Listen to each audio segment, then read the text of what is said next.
नमस्कार। जनादेश 2024 में आपका बहुत बहुत स्वागत और अभिनंदन। मैं हूं इस समय आपके साथ गौरव शर्मा। स्वीकार कीजिए मेरी ओर से नमस्कार। अप्रैल का महीना चल रहा है, गर्मी बढ़ रही है, लेकिन जितनी गर्मी मौसम की है उससे कहीं ज्यादा गर्मी है राजनीतिक माहौल की। राजस्थान की सभी 25 सीटों पर प्रत्याशी तय हो चुके हैं और अब मतदाता अपना मानस बना रहा है कि आने वाले मतदान के दिन उसे किसे वोट देना है और किसे अपना जनप्रतिनिधि बनाना है। राजसमंद यानी राजा का समुद्र, यानी कि राजा की तरफ से बनवाया हुआ एक ऐसा समुद्र, एक ऐसी झील जिसे दुनिया की सबसे बड़ी प्राकृतिक झील होने का सौभाग्य मिला हुआ है। इसके बारे में चर्चा करेंगे, लेकिन उससे पहले जानते हैं राजसमंद सीट के बारे में। राजसमंद लोकसभा क्षेत्र 8 विधानसभाओं से मिलकर बना है, जिसके नाम आप देख सकते हैं। सबसे पहले सीट है राजसमंद, जिसमें इस समय दीप्ति महेश्वरी विधायक है भारतीय जनता पार्टी की ओर से। इसके बाद विधानसभा आती है भीम, जिसमें इस समय भारतीय जनता पार्टी के हरि सिंह रावत हैं, जिन्होंने 31,768 मतों की जीत हासिल की थी। डेगाना में भारतीय जनता पार्टी के अजय सिंह, इन्होंने जो जीत हासिल की थी वो काफी मार्जिनल विक्ट्री थी। नाथद्वारा में विश्वराज सिंह मेवाड़ भारतीय जनता पार्टी के, ब्यावर क्षेत्र से शंकर सिंह रावत भारतीय जनता पार्टी के प्रत्याशी जीते थे, इस समय विधायक हैं और 8,878 मतों से उन्होंने जीत हासिल की थी। जैतारण, इसमें अविनाश गहलोत जो इस समय राजस्थान की सरकार में सामाजिक न्याय और अधिकारिता मंत्री भी हैं। कुंभलगढ़ से सुरेंद्र सिंह राठौड़ विधायक हैं भारतीय जनता पार्टी की ओर से। मेड़ता जो नागौर जिले में आता है और मेड़ता से लक्ष्मण राम मेघवाल भारतीय जनता पार्टी के 17,515 मतों से इन्होंने जीत हासिल की थी। तो आइए राजसमंद लोकसभा सीट की कुछ और जानकारी लेते हैं डीडी राजस्थान की इस विशेष रिपोर्ट में।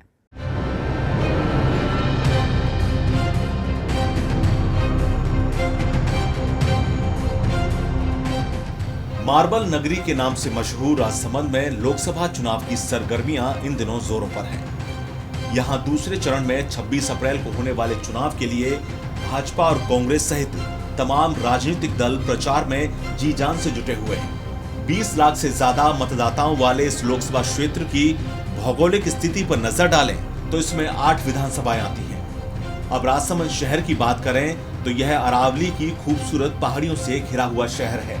इसका नाम राजसमंद झील पर पड़ा है। राजसमंद जिंक और सिल्वर के साथ अपने संगमरमर पत्थर के लिए दुनिया भर में प्रसिद्ध है। अपने प्राकृतिक सौंदर्य से भरपूर यहाँ का कुंभलगढ़ किला, सुंदर झीलें, अलौकिक महल, ऐतिहासिक वास्तुकला और वन्य जीव अभ्यारण्य पार्क पर्यटकों को अपनी ओर आकर्षित करते हैं। वहीं राजसमंद महाराणा प्रताप की जन्मस्थली और युद्ध स्थली के लिए भी ऐतिहासिक महत्व रखता है।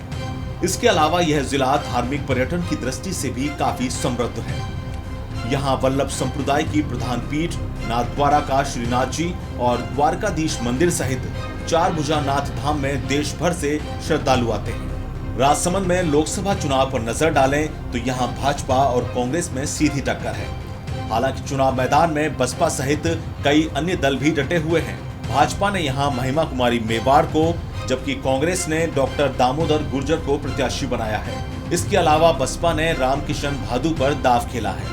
भाजपा प्रत्याशी महिमा कुमारी मेवाड़ वाराणसी से जुड़ी हुई हैं। उनके पति नाथद्वारा से विधायक विश्वराज सिंह मेवाड़ हैं। चर्चा ये भी है कि प्रत्याशियों के नामों की घोषणा से पहले दिल्ली में हुई पार्टी आलाकमान की बैठक में इस सीट के लिए उनका नाम सामने आया था। महिमा कुमारी मेवाड़ का कहना है कि उनकी पहली प्राथमिकता राजसमंद क्षेत्र का विकास है। केंद्र में जाएं और राजसमंद के लिए हम काम करें। जो भी केंद्र के द्वारा किया जा सकता है हम काम करें, ये सबसे बड़ी प्राथमिकता है। तो हम लोग सब मिलकर ये काम करेंगे और जो भी राजसमंद की आवाज़ है वो जो मुझे बोलेंगे, मैं राजसमंद की आवाज़ मैं दिल्ली तक लेके जाऊंगी, केंद्र तक लेके जाऊंगी। वहीं कांग्रेस प्रत्याशी की बात करें तो doctor Damodar Gurjar retired RPS अधिकारी हैं। वे राज्य देवनारायण बोर्ड के सदस्य भी रह चुके हैं। उन्हें पहले भीलवाड़ा लोकसभा सीट से प्रत्याशी घोषित किया गया था, लेकिन बाद में डॉक्टर गुर्जर को राजसमंद सीट पर चुनाव लड़ने के लिए भेज दिया गया। इससे पहले दामोदर गुर्जर 2013 में दौसा विधानसभा से बसपा के टिकट पर चुनाव लड़ चुके हैं। इस चुनाव में वह राजसमंद के स्थानीय विकास, मार्बल और खनिज उद्योग को बढ़ावा देने, सिंचाई और पेयजल की समस्या का समाधान का वादा कर लोगों से वोट मांग रहे हैं। आम जनता के लिए, किसान के लिए, मजदूर के लिए, महिला के लिए और मैं तत्पर रहूँगा। यहाँ जो मार्बल के मजदूरों की प्रॉब्लम हो, चाहे जो फैक्ट्रियों को, जो बड़ी फैक्ट्रियाँ गेंगसा है या कटर का जो काम करवाते हैं उनकी प्रॉब्लम हो, उनके लिए और किसानों के लिए जो पानी की प्रॉब्लम है, उस पानी के लिए, कृषि के पानी के लिए, सिंचित पानी के लिए मैं पूरा उसमें जुटूंगा। अब इस सीट पर हुए पिछले चुनावों पर नजर डालें तो यह सीट 2008 में परिसीमन के बाद बनी थी। इससे पहले यह उदयपुर लोकसभा क्षेत्र में आती थी। यहाँ 2009 से अब तक हुए 3 चुनावों के नतीजों को देखें तो भाजपा 2 बार और कांग्रेस 1 बार जीती है। इनमें 2019 में भाजपा की दिया कुमारी ने कांग्रेस के देवकी नंदन गुर्जर को 5 लाख वोटों से हराया था। इसके अलावा 2014 में भाजपा के हरिओम सिंह राठौर ने कांग्रेस के गोपाल सिंह को, जबकि 2009 में कांग्रेस के गोपाल सिंह ने भाजपा के रासा सिंह रावत को शिकस्त दी थी। इस लोकसभा क्षेत्र में मतदाताओं की स्थिति को देखें तो यहाँ कुल 20,53,256 मतदाता हैं। इनमें 10,52,206 पुरुष, 10,01,025 महिला और 25 थर्ड जेंडर मतदाता हैं। राजसमंद लोकसभा क्षेत्र में पिछले चुनाव में 64.81% मतदान हुआ था। इस बार और अधिक मतदान प्रतिशत बढ़ाने के लिए निर्वाचन विभाग स्वीप कार्यक्रम के तहत कई गतिविधियां संचालित कर मतदाताओं को जागरूक कर रहा है। विभिन्न प्रतियोगिताएं भी कराई जा रही है और विभिन्न कार्यक्रम लगातार कराए जा रहे हैं, जिसमें कि पहले हमने वोट रथ भी चलाया था। इसके अलावा पोस्टर प्रतियोगिता है, निबंध प्रतियोगिता है, कैंडल मार्च है, मैराथन का आयोजन भी इसके तहत किया है। इस चुनाव में अगर जनता के मुद्दों की बात की जाए तो यहाँ बेरोजगारी की समस्या प्रमुख चुनावी मुद्दा है। इसके अलावा ब्रॉडगेज लाइन को देवगढ़ मदारिया से आगे बढ़ाना, राजसमंद झील में पानी की लगातार आवक, पेयजल, सिंचाई, मार्बल उद्योग को बढ़ावा, सीताफल के लिए प्रोसेसिंग यूनिट की स्थापना और पर्यटन को बढ़ावा देना भी बड़े चुनावी मुद्दे बने हुए हैं। आने वाली सरकार से उम्मीद है। सबसे बड़ी समस्या अभी क्या है, मार्बल बहुत मंदी के दौर से गुजर रहा है। ये उम्मीद है सरकार से कि कम कर दे टैक्स। दूसरा, रेलवे का जो काम हो रहा है, अगर वो पूरा यहाँ पे हो जाए और यहाँ पे उसके बाद अगर कंटेनर वाला डिपो का ये हो जाए तो उससे बड़े सस्ते हो जाएंगे, उससे भी थोड़ी राहत मिलेगी। मोलेला को एक टूरिज्म विलेज के लिए कुछ प्रयास करें ताकि मोलेला में टूरिज्म यहाँ आ सके। सबसे पहले तो राजसमंद में विश्वविद्यालय का एक गठन होना चाहिए और उसके माध्यम से हम यहाँ की संस्कृति, विरासत सबको बढ़ावा दे सकें। शोध का यहाँ बहुत अभाव है। इस बार 1.25 लाख से अधिक यूथ नए जुड़े हैं मतदाताओं के रूप में और इस बार प्रयास रहेगा कि 75% से अधिक मतदान हो। विनय सोत्रिय, दूरदर्शन समाचार, राजसमंद। जनादेश 2024 में एक बार फिर से आपका बहुत बहुत स्वागत। इस रिपोर्ट में हमने जाना कि राजसमंद सीट उन चुनिंदा लोकसभा सीटों में से है जहां की सभी विधानसभा सीटों पर इस समय एक ही पार्टी का कब्जा है और यह भी हमने जाना कि इस समय मुख्य मुकाबला जो राजसमंद में माना जा रहा है वो भारतीय जनता पार्टी के प्रत्याशी महिमा कुमारी और कांग्रेस के दामोदर गुर्जर के बीच में माना जा रहा है। लेकिन कार्यक्रम की चर्चा शुरू करने से पहले हम आपका परिचय कराना चाहेंगे। इस समय हमारे साथ स्टूडियो में मौजूद 2 विशेषज्ञों से हम आपका परिचय कराना चाहेंगे। हमारे साथ मौजूद हैं अर्चना शर्मा जी, जो एक वरिष्ठ पत्रकार हैं। अर्चना जी, आपका बहुत बहुत स्वागत जनादेश 2024 में। हमारे साथ आज के इस कार्यक्रम में मौजूद हैं डॉक्टर डेजी शर्मा, जो असिस्टेंट प्रोफेसर हैं पब्लिक एडमिनिस्ट्रेशन की यूनिवर्सिटी ऑफ राजस्थान में। आप दोनों का हम बहुत बहुत अभिनंदन और स्वागत करते हैं। राजसमंद सीट के बारे में कुछ और चर्चा करने से पहले सबसे पहले बात करना चाहेंगे कांग्रेस पार्टी में हुए उस हाई प्रोफाइल घटनाक्रम की। शायद पहली बार ऐसा हुआ है कि किसी बड़े राजनीतिक दल की तरफ से किसी अधिकृत प्रत्याशी की घोषणा के बाद उस प्रत्याशी ने चुनाव लड़ने से साफ साफ इनकार कर दिया। अर्चना जी, आपसे बातचीत की शुरुआत करना चाहेंगे। क्या रहा ये पूरा घटनाक्रम? हम पूरे विस्तार से इस पर चर्चा कर सकते हैं। जी। तो जिस तरह से कांग्रेस की लिस्ट, सब लोग काफी उससे वेट कर रहे थे कि कांग्रेस की लिस्ट आएगी, क्योंकि राहुल गांधी की यात्रा चल रही थी, न्याय यात्रा, तो चीजें थोड़ी डिले हो रही थी। तो बीजेपी ने अपने प्रत्याशी काफी जल्दी अनाउंस कर दिए थे। उसके बाद कांग्रेस के प्रत्याशी अपने अपने नंबर्स का वेट कर रहे थे कि हमारा नाम आएगा, हमारा नंबर कब आएगा। उसके बीच में कांग्रेस ने लिस्ट अपनी रिलीज रिलीज की और उसमें सुदर्शन सिंह रावत को उन्होंने राजसमंद से अपना कैंडिडेट अनाउंस किया। लेकिन उसके बाद थोड़ा सा एक पार्टी के लिए भी सेटबैक था जब सुदर्शन सिंह रावत ने कहा कि वो ये नहीं लड़ना चाहते हैं कांग्रेस प्रत्याशी के उससे, और उन्होंने बड़ा ही भावुक लेटर भी लिखा और डोटासरा को, गोविंद सिंह डोटासरा को, और उसमें लिखा उन्होंने कि I have no moral right to contest. और उसने बोला कि टॉप पार्टी लीडरशिप को मैं ऑलरेडी मना कर चुका हूँ, और उसके बाद भी जिस तरह से मेरा नाम, यानी वो भी बोले मेरे लिए भी ये सरप्राइजिंग है कि मेरा नाम क्यों आया, क्योंकि मैंने हर बार जब भी मेरे नाम की चर्चा हुई मैंने मना किया। तो उन्होंने तो एक तरह से ये भी कहा कि मेवाड़ के किसी लोकल लीडर ने कांग्रेस की टॉप लीडरशिप को नहीं बताया, यानी उनको अंधेरे में रखा, और ये उनके लिए भी काफ़ी सरप्राइजिंग एस्पेक्ट है।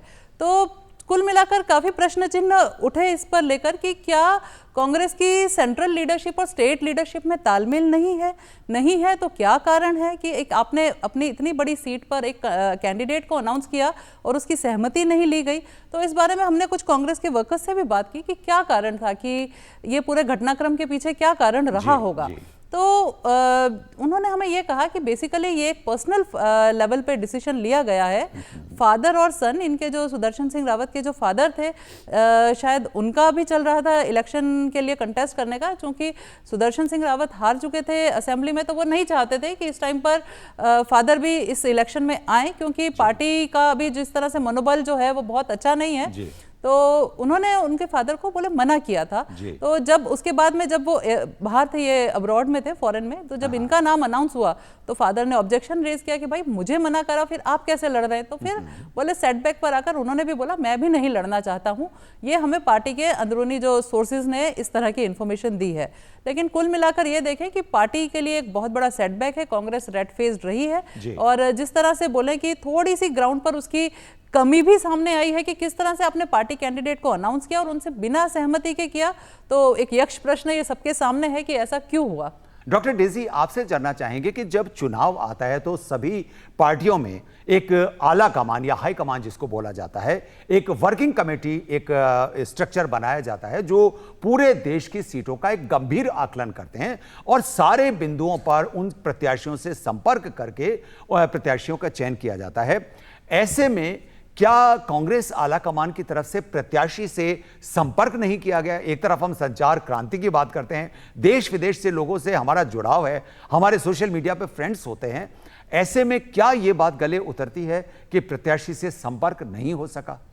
देखिए, आपने बहुत वाजिब प्रश्न उठाया है गौरव जी। यही वो प्रश्न है जो देश की जनता इस समय कांग्रेस पार्टी से पूछ रही है, क्योंकि आप किसी को अगर कैंडिडेट बना रहे हैं, आप अपना भरोसा उसमें जता रहे हैं, लेकिन वो कैंडिडेट ऐन वक्त पर अगर इलेक्शन लड़ने से मना कर रहा है, इसका मतलब जो भरोसा आपने उसमें जताया या फिर जो भरोसा आप जनता से मांग रहे हैं उसमें कहीं ना कहीं कमी रह रही है। कांग्रेस पार्टी इस समय अपने बहुत ही, मैं कहूंगी, मुश्किल दौर से गुजर रही है। पूरा का पूरा विपक्ष के लिए ये एक मुश्किल घड़ी है, और ऐसे में उनके कैंडिडेट का जो चुनाव वापस ले लेना, चुनाव से अपना नाम वापस ले लेना, पूरे के पूरे विपक्ष को कटघरे में खड़ा करता है। निश्चित रूप से अगर आप किसी को कैंडिडेट बना रहे हैं, आपने उनसे बात की होनी चाहिए थी, उनको भरोसा दिलाया जाना चाहिए था। वो उन्होंने अपने निजी कारणों की वजह से लिया या राजनीतिक कारणों की वजह से, लेकिन दोनों ही हालातों में कांग्रेस का जो शीर्ष नेतृत्व है उसके ऊपर प्रश्न चिन्ह खड़े होते हैं कि आपने अपना जो वर्कआउट है, जो अपना होमवर्क है, वो पूरा क्यों नहीं किया। कैसे इतनी बड़ी चूक हो गई कि एक व्यक्ति जो 1 महीने से कह रहा है कि मैं चुनाव नहीं लड़ना चाह रहा, उसके बावजूद उसको टिकट का दावेदार घोषित कर दिया जाता है। क्या कांग्रेस के पास और प्रत्याशी नहीं थे कि एक कैंडिडेट अगर लगातार मना कर रहा है, उसकी जगह किसी दूसरे को टिकट क्यों नहीं दी गई? बाद में भी तो देना पड़ा, बाद में भी टिकट आपने किसी को दिया ही, इसलिए अच्छा था कि आप पहले ही ये वर्कआउट कर लेते। अगर ये वर्कआउट हो जाता तो शायद कहीं ना कहीं ये मुकाबला बड़ा टक्कर का हो सकता था, जिसकी वजह से जो भाजपा है उसको कहीं ना कहीं बहुत हद तक फायदा इस चुनाव में हो सकता है। लोग अक्सर ये पूछ रहे हैं कि जो लोग अपने ही कैंडिडेट को नहीं जानते, अपने ही पार्टी के लोगों को नहीं जान पा रहे हैं, वो देश प्रदेश की समस्याओं को कैसे समझ पाएंगे? चलिए, इसमें अंतिम फैसला सो मतदाता को करना है और इससे चुनाव परिणाम के बाद में 4 जून को स्थिति बिल्कुल स्पष्ट हो जाएगी कि आखिर मतदाता का मत क्या है, उनका मन क्या है।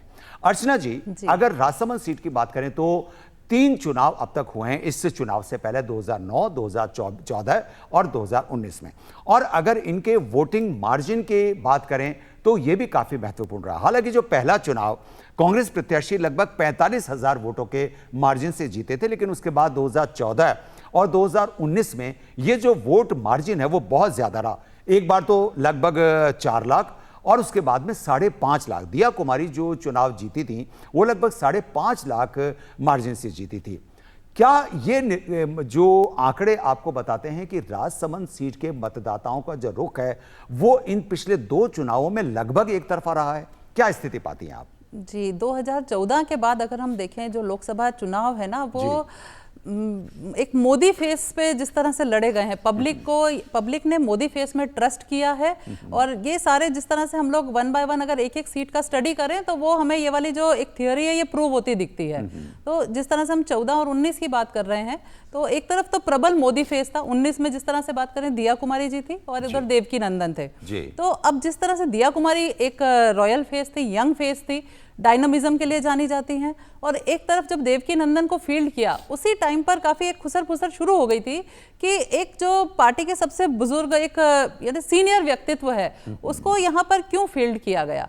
यानी आप एक यंग फेस के सामने आप यंग डायनामिक फेस करते तो मुझे लगता है वो इक्वेशन एक बराबर की टक्कर होती, लेकिन आपने तो पहले ही हैंड्स अप कर दिए है ना, एक रिटायर्ड और सीनियर उसको वहां पर खड़ा करके।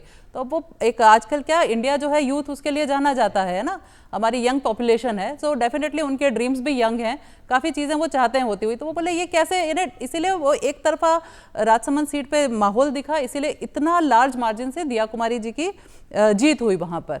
तो यही चीज़ हम पिछले इलेक्शन में भी देखेंगे, 2014 के इलेक्शन में भी अगर हम देखें तो मोदी का फेस बहुत प्रबल था। कांग्रेस के पास कैंडिडेट का फिर हालांकि वो 2009 में जीते थे जिनको इन्होंने खड़ा किया, लेकिन फिर भी यहाँ पर एक मोदी फेस मुझे लगता है बहुत स्ट्रांग बनकर आया।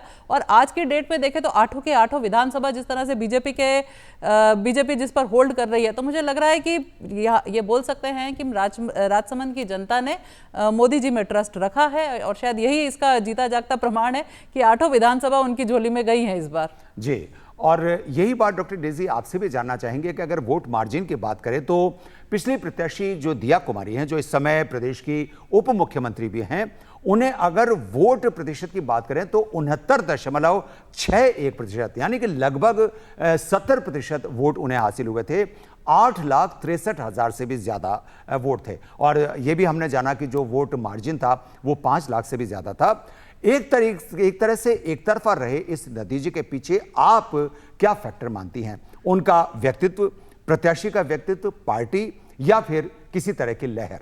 देखिए, मैं कहूँगी कि दिया कुमारी जी के जीतने में उनके खुद के व्यक्तित्व का भी बहुत बड़ा रोल रहा है। जैसे मैम ने बोला, वो बहुत एक यंग और डायनेमिक लीडर के रूप में लोगों ने उन्हें देखा, और प्लस वो राज परिवार से आती हैं, और राजसमंद की जो जनता है वो अभी भी अपनी संस्कृति और विरासत से काफ़ी हद तक जुड़ी हुई है। राज परिवार के एक यंग चेहरे का आना अपने आप में उनमें उत्साह भर गया, और उनको एक बहुत अच्छा जो वोट बैंक है वो मिला, और बहुत अच्छा मार्जिन से उनको लीड मिली। प्लस उसमें दिया कुमारी जी की जो टीम का मैनेजमेंट था वो बहुत तगड़ा मैं कहूंगी रहा, क्योंकि उन्होंने लोगों की छोटी छोटी समस्याओं को उठाया और जहां तक हो सका उनका समाधान करने का प्रयास उनकी टीम के द्वारा किया गया। तो बहुत बड़ा लीड तो उनकी टीम की मैनेजमेंट के साथ ही था। बाकी उस समय मोदी लहर जो थी वो अपने आप में इतनी सशक्त थी कि वो सबको बहा के ले गई, तो उससे जो मार्जिन 2-3 लाख का रहता वो बढ़कर 5-6 लाख के आसपास पहुंच गया। तो इसका मतलब है कि कुल मिला के तीनों फैक्टर्स जो है कि दिया कुमारी जी का खुद का जो पर्सनालिटी है, उनकी टीम का जो मैनेजमेंट है, और प्लस मोदी जी का जो करिश्माई व्यक्तित्व है, इन सब के वजह से दिया कुमारी जी को इतनी बड़ी लीड वहां से मिली। प्लस कांग्रेस के पास कोई अच्छा फेस उस समय ना होना, कोई बड़ा नामी चेहरा ना वहां पे होना, ये भी एक कारण रहा कि एक अच्छे विपक्ष की कमी भी दिया कुमारी जी के फेवर में जाते हुए हमें पिछली बार नजर आई थी। जी, हम राजसमंद सीट के कुछ स्थानीय मुद्दों पर भी आपसे चर्चा करेंगे, लेकिन क्योंकि इस समय बात प्रत्याशियों की चल रही है तो चलते चलते आपसे हम अगर ये जानना चाहें, जैसे एक रैपिड फायर राउंड की तरह से हम जानना चाहें कि जो दोनों प्रमुख प्रत्याशी हमारे सामने स्पष्ट हो चुके हैं, भारतीय जनता पार्टी की तरफ से महिमा कुमारी और कांग्रेस की तरफ से दामोदर गुर्जर, अगर इन दोनों प्रत्याशियों के 2-2 प्लस पॉइंट्स और 2-2 माइनस पॉइंट्स के बारे में आपसे जानकारी लेना चाहें तो क्या है? पहले अर्चना जी आपसे जानकारी करेंगे कि इन दोनों के 2-2 प्लस पॉइंट्स और माइनस पॉइंट्स बताइए। जी, सबसे पहले हम महिमा जी पर आते हैं। महिमा राज परिवार से आती हैं, plus point, husband already MLA हैं उनके, तो ये तो इन दोनों का एक वो हो गया है ना, राज परिवार जिस तरह से हमने भी बात करी कि पब्लिक वहां पे ट्रस्ट करती है। अब नेगेटिव पॉइंट इनका ये रहा कि चूंकि ये राज परिवार से आती है, एक प्रश्न चिन्ह है कि वो कितना पब्लिक से कनेक्ट कर पाएंगी। और दूसरा एक नेगेटिव पॉइंट इनका ये रहेगा कि ये नॉन पॉलिटिकल है ना, नॉन पॉलिटिकल बैकग्राउंड से आती हैं, तो वहाँ के स्थानीय मुद्दों को किस तरह से वो समझने में उनको टाइम लगेगा, जल्दी समझेंगी, ये एक यक्ष प्रश्न है अभी। और मुझे लगता है कि 1 साल में स्थिति स्पष्ट हो जाएगी। और दूसरी चीज़ हम जाते हैं अब इनके दामोदर गुर्जर के ऊपर। तो इनका एक अच्छा बैकग्राउंड रहा है, पुलिस ऑफिसर रहे हैं, ये इनका एक ये प्लस पॉइंट हो सकता है। और दूसरा इनका एजुकेशन में भी होल्ड है, एजुकेशन इंस्टीट्यूट्स चल रहे हैं, ये 2 चीज़ें इनके हम प्लस पॉइंट में मान सकते हैं। और नेगेटिव में बहुत ज़्यादा पॉलिटिकल डायनामिज्म अभी तक हमको दिखने में नहीं आया है। पब्लिक से अभी कनेक्ट किस तरह का है, ये स्थिति अभी स्पष्ट हो रही है ना। तो ये इन दोनों को इस तरह से हम बैलेंसिंग इक्वेशन करके देख सकते हैं जी। और डॉक्टर डेजी, आप क्या बताना चाहेंगे कि दोनों प्रत्याशियों के 2 प्लस और 2 माइनस पॉइंट्स? देखिए, महिमा सिंह जी सबसे पहले एक महिला हैं और राजसमंद का अगर हम इतिहास देख रहे हैं, चाहे वो किरण माहेश्वरी जी हो, चाहे वो दिया सिंह जी हो, ये लोगों का जो महिलाओं को बढ़ावा देने का वहाँ के क्षेत्र का एक रिवाज रहा है हाल ही के दौर में, ये उनको अपने आप में एक बेनिफिट देगा। अभी हाल ही में नरेंद्र मोदी जी ने जो नारी शक्ति वंदन अधिनियम जो लेके आए हैं, उसके कारण भी महिलाओं में खासा उत्साह देखा जा रहा है। और ऐसे में अगर एक महिला कैंडिडेट आती है तो निश्चित रूप से उसको भारी भरकम वोट मिलने की हम अनुमान लगा सकते हैं। दूसरा, क्योंकि वो राज परिवार से आती हैं, उसके बाद भी जो उनके बोलने का तरीका है, अगर आपने देखा होगा उनको लोगों के साथ अपना जनसंपर्क करते हुए बहुत ही विनम्रता के साथ वो लोगों से पेश आ रही हैं, ये भी कहीं ना कहीं लोगों के मन को भा रहा है कि राज परिवार का व्यक्ति साधारण लोगों में आकर उनके तरह से पेश आ रहा है, तो ये भी उनका एक प्लस पॉइंट होगा। नेगेटिव पॉइंट, जैसे मैम ने बोला, क्योंकि वो राज परिवार से है तो बहुत सारे लोगों को यही आशंका है कि कहीं जीतने के बाद वो वापस महलों में ना लौट जाएं और वो लोगों के बीच रह के कितना काम कर पाएंगे, ये भी एक बड़ी अपने आप में लोगों के मन में उनके प्रति प्रश्न है। और साथ ही क्योंकि उनके पति ऑलरेडी एमएलए हैं, तो लोगों के मन में या कहीं ना कहीं कार्यकर्ताओं के मन में भी ये कहीं ना कहीं संदेह है कि एक ही परिवार से 2 लोगों को टिकट क्यों दे दिया गया, तो कहीं ना कहीं ये भी थोड़ा बहुत वोट को इफेक्ट मुझे लगता है कर पाएगा। जो दामोदर जी के अगर हम पॉजिटिव फैक्टर देखें तो वो बहुत ही ग्रामीण पृष्ठभूमि से आते हैं और लोगों के बीच में उन्हीं के स्टाइल से बात करते हैं, तो लोग ग्रामीण अंचल के लोग विशेष पब्लिक कनेक्ट उनका बेहतर हो सकता है। जी, ग्रामीण अंचल में विशेष तौर से उनका जो कनेक्ट है वो बेहतर है। और क्योंकि साधारण व्यक्ति हैं तो जनता उनसे इजीली कनेक्ट कर पाएगी, ये मुझे लगता है उनका सबसे प्लस मुद्दा है, पॉजिटिव पॉइंट है इस समय। और क्योंकि सुदर्शन सिंह रावत जी ने अपना नाम वापस लिया है और ऐसे हालात में भी उन्होंने वापस आके अपना नाम आगे जो पार्टी ने उनको जिम्मेदारी दी है वो उसको निभा रहे हैं, तो कहीं ना कहीं कांग्रेस की एक सकारात्मक संदेश पार्टी की तरफ से जा रहा है। चलिए अब हम बात करना चाहेंगे राजसमंद क्षेत्र के, क्योंकि दोनों प्रत्याशी हमारे सामने आ चुके हैं। राजसमंद क्षेत्र के कौन से वो स्थानीय मुद्दे हैं जो इस आने वाले चुनाव में अपना महत्वपूर्ण भूमिका निभा सकते हैं और मतदाताओं को प्रभावित कर सकते हैं? अर्चना जी, पहले आपसे जानना चाहेंगे कि राजसमंद क्षेत्र के स्थानीय मुद्दों में कौन से मुद्दे मुखर हो सकते हैं? 2 मुद्दे काफ़ी यानी प्रखर होकर सामने आए हैं। एक तो है यहाँ पर एम्प्लॉयमेंट का, अभी भी यहाँ पर एम्प्लॉयमेंट का मुद्दा काफ़ी हावी है, बिकॉज ग्रामीण परिवेश वहाँ पर है थोड़ा सा, और स्कोप्स हैं यानी अपॉर्चुनिटीज़ बहुत हैं, लेकिन कोई टैप नहीं कर पा रहा है। अगर हम इसको टूरिज्म की दृष्टि से देखें तो बहुत प्रोस्पेक्टिव स्कोप्स हैं। मार्बल्स का जैसे अगर हम बात करें बिजनेस की, उससे काफ़ी अच्छा वहाँ पर स्कोप है। जो राजसमंद लेक है यानी अपने आप में एग्रीकल्चर के लिए वो एक बहुत बड़ी ब्लेसिंग है वहाँ के एरिया के लिए, लेकिन कोई प्रत्याशी ने उसके ऊपर ध्यान नहीं दिया है। और यानी उस लेक की सिग्निफिकेंस कितनी स्ट्रॉन्ग है ये हम यहाँ से देखें कि सेकेंड वर्ल्ड वॉर के टाइम पर वो उसको एज एन एयरबेस यूज किया था 6 साल के लिए, तो कुछ तो उसका स्ट्रॉन्ग पॉइंट रहा होगा कि वहां पर उसका इतना अहमियत थी। लेकिन आज के टाइम पे अगर आज हम यंग लोगों से पूछे राजसमंद लेक का क्या अस्तित्व है, उनको नहीं पता है, क्योंकि उसके ऊपर चर्चा नहीं की गई, उसके ऊपर ध्यान नहीं दिया गया। हमारे राजसमंद के जो संवाददाता से भी हमने ये जाना कि राजसमंद झील बड़ी बहुत है, एक सबसे बड़ी प्राकृतिक झील होने का सौभाग्य इसको मिला हुआ है, लेकिन इसमें सारे साल पानी की आवक आने के लिए अभी तक कोई परियोजना या योजना किसी भी सरकार की तरफ से आरंभ नहीं की गई, बल्कि इस बारे में सोचा ही नहीं गया है। क्या आपको लगता है कि ये इस चुनाव में कहीं ना कहीं मतदाताओं को प्रभावित करेगा ये मुद्दा? मतदाताओं से जो हमारी बात हो रही है, उनका कहना है कि हमारे लोकल जो मुद्दे हैं उसकी तरफ ये प्रत्याशियों का ध्यान जाना चाहिए। अगर यहाँ पर अगर आवक हो जाए पानी की पूरे साल भर तो वहाँ के एग्रीकल्चर को बूस्ट मिलेगा। अगर वहाँ पे पर्यावरण की दृष्टि से देखा जाए तो मार्बल माइनिंग के बाद जो स्लरी रह जाता है उससे एयर वाटर पोल्यूशन का भी एक चैलेंज है और उसका कोई सोल्यूशन नहीं मिल पा रहा है अभी तक। यानी आपने डंपिंग यार्ड्स बना दिए, किशनगढ़ डंपिंग यार्ड बना दिया जहाँ खूब सारे फोटोशूट्स होते हैं, लेकिन वो परमानेंट सोल्यूशन नहीं है। लेकिन एक स्थायी रूप से इसका समाधान किया जाना एक मुद्दा हो सकता है। डॉक्टर डेजी, आप क्या बताना चाहेंगी, क्या राजसमंद क्षेत्र का कोई मुद्दा इस चुनाव में कोई अपनी अहमियत रखेगा या ये चुनाव सिर्फ राष्ट्रीय मुद्दों पर लड़ा जाएगा? देखिए, लोकल मुद्दे कहीं ना कहीं इंपॉर्टेंट तो होते ही हैं। लोगों के मन में वो विचार ज़रूर से रहता है कि उनके जो लोकल मुद्दे हैं उसका समाधान किया जाए। जनता लगातार मांग कर रही है क्योंकि वहाँ पे अगर देखा जाए तो जेके टायर और मार्बल्स के बिना कोई बड़ा उद्योग नहीं है। और जनता में हाल ही में मैंने जितने लोगों से वहाँ कॉन्स्टिट्यूएंसी में बात करी तो उनकी एक मांग और भी है कि जैसे हल्दी घाटी में एक धार्मिक सर्किट पैदा किया गया है, वैसे ही नाथद्वारा देवगढ़ की तरफ भी एक धार्मिक सर्किट पैदा किया जा सकता है जिससे टूरिज्म को बढ़ावा मिलेगा, एम्प्लॉयमेंट को बढ़ावा मिलेगा। वहां पे मार्बल्स का सबसे ज्यादा उत्पादन मार्बल का राजसमंद में होता है, लेकिन उसके बावजूद कोई भी आईटीआई वहां नहीं है जो लोगों को स्किल कर सके। 10 लाख से ज्यादा के अनस्किल्ड लेबर वहां पे काम करती है। अगर इस तरह की योजनाएं आएंगी तो निश्चित रूप से लोगों को लाभ मिलेगा। लेकिन ये लोकल मुद्दे कहीं ना कहीं केंद्रीय नेतृत्व के सामने गौण होते दिखते हैं क्योंकि लोगों को यह पता है कि अगर केंद्रीय नेतृत्व के रूप में उनको मोदी जैसा सशक्त चेहरा मिलेगा तो निश्चित रूप से कहीं ना कहीं ये मुद्दे जो है उनकी तरफ भी ध्यान जाएगा। तो मुझे लगता है कि लहर के अंदर ये मुद्दे कहीं ना कहीं हाल फिलहाल मुझे गौन होते दिखाई दे रहे हैं जी। और अंत में, क्योंकि हमारे पास समय कम है, अर्चना जी आपसे, क्योंकि आप पत्रकार हैं, तो ये प्रश्न हम आपसे एक समापन के रूप में करना चाहेंगे कि हर चुनाव में, चाहे ये चुनाव कोई अपवाद नहीं है, हर चुनाव में किसी न किसी पार्टी में भितरघात या किसी भी तरह की अंदरूनी जो मतलब जो भितरघात होती है उसका खतरा रहता है। क्या राजसमंद में आपके पास इस तरह की कोई खबर या इस तरह की कोई समाचार हैं दोनों पार्टियों में? जी, राजसमंद बिकॉज इसको बीजेपी की सेफ सीट माना गया है अभी तक का पास्ट रिकॉर्ड देखते हुए। पिछले ये तीसरा इलेक्शन है तो उसको देखते हुए मुझे अभी तक तो हम लोगों को पत्रकारों को ऐसा कुछ लग नहीं रहा है कि भीतरघात का ऐसा अंदाजा नहीं लग रहा है, क्योंकि जो कांग्रेस के कैंडिडेट थे उन्होंने अपने आप ही विड्रॉ कर लिया। दूसरे जो कैंडिडेट आए हैं वो अपनी एक अच्छी स्वच्छ छवि के लिए जाने जा रहे हैं, जिस तरह से वो पब्लिक में जा रहे हैं।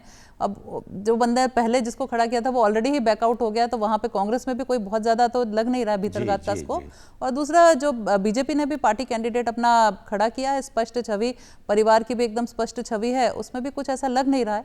कैंडिडेट्स हैं दूसरे बीएसपी वगैरह के, मुझे नहीं लगता इसका बहुत ज्यादा इम्पैक्ट आएगा उसके ऊपर। पूरे भारत में जो मताधिकार का प्रतिशत बढ़ रहा है वो इस बार भी इसी तरह से बढ़ता रहे और राजसमंद की जनता भी इसमें पीछे नहीं रहेगी। एक सबल, सजग और एक सचेत जनप्रतिनिधि का चुनाव करें। लेकिन हमारी आपसे अपील कि आने वाले चुनाव में 19 और 26 अप्रैल को जो चुनाव होंगे उसमें अपने मताधिकार का प्रयोग करने के लिए, गर्मी चाहे कोई भी हो, घर में काम चाहे कोई भी हो, लेकिन सबसे पहला काम अपने मताधिकार का प्रयोग करना है। आज का यह कार्यक्रम समाप्त करने की गौरव शर्मा को दीजिए अनुमति। जनादेश 2024 में हमारी और आपकी मुलाकात इसी तरह बनी रहेगी। देखते रहिए डीडी राजस्थान। नमस्कार।